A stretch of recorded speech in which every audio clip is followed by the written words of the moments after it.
ferait la peau à tout individu qui oserait repousser d'un iota la date d'élection parce que ce n'est pas faisable, parce que sur le plan constitutionnel, sur le plan de la loi et du bon sens, il est impossible pour quelqu'un qui a reçu un mandat de décider par lui-même de son report, etc. etc.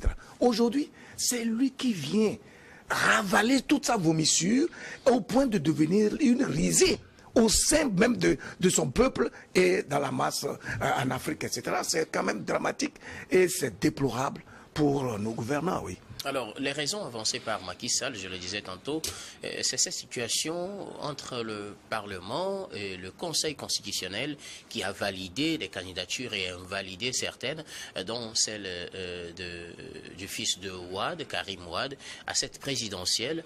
Le Parlement a entériné en quelque sorte ce report à travers un vote qui a eu lieu ce lundi, un vote aussi au cours duquel les députés de l'opposition ont justement dû être évacués de la salle pour permettre aux autres de voter pour cette nouvelle disposition qui permet au président de rester en place jusqu'au 15 décembre.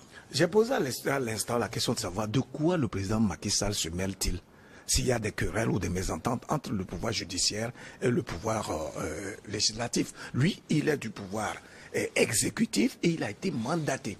Vous voyez? Et puis vous voyez toute l'incohérence et la supercherie. C'est le président de la République qui, de Gaulle, rassemble les médias d'État pour faire quoi? Un discours à la nation dans lequel il établit le constat qu'il y a de la tension et qu'il voudrait éviter qu'il y ait une crise politique à la suite de cette élection-là. Il décide en ce moment-là d'abroger le décret qui convoquait le corps électoral. Tout seul. Et puis c'est le lendemain que l'Assemblée nationale, qui est revêtue du pouvoir de voter des lois, se retrouve pour avaliser une décision qui a été déjà prise par le président de la République. Mais c'est quand même incroyable. Quel est ce pouvoir qui se donne aussi, de façon aussi maladroite, au point de piétiner aussi bien le bon sens, la raison, que les valeurs minimales qui peuvent rester à un être humain qui a encore cette faculté en place. C'est pour dire qu'aujourd'hui, Macky Sall est tout le problème du Sénégal.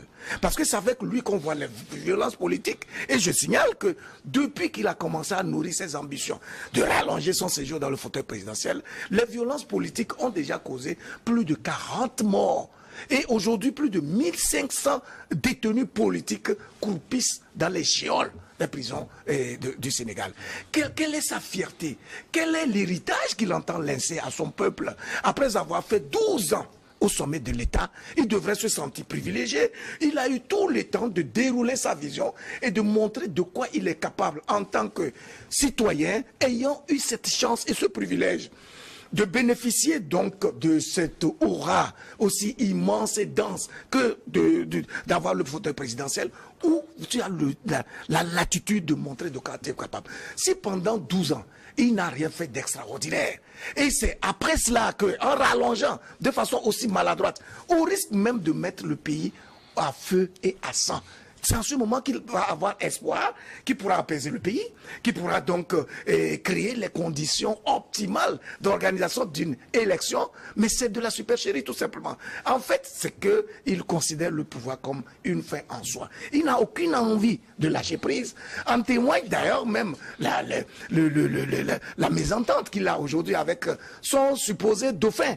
Le Premier ministre, il a choisi à contre-cœur parce qu'il n'avait pas d'autre choix.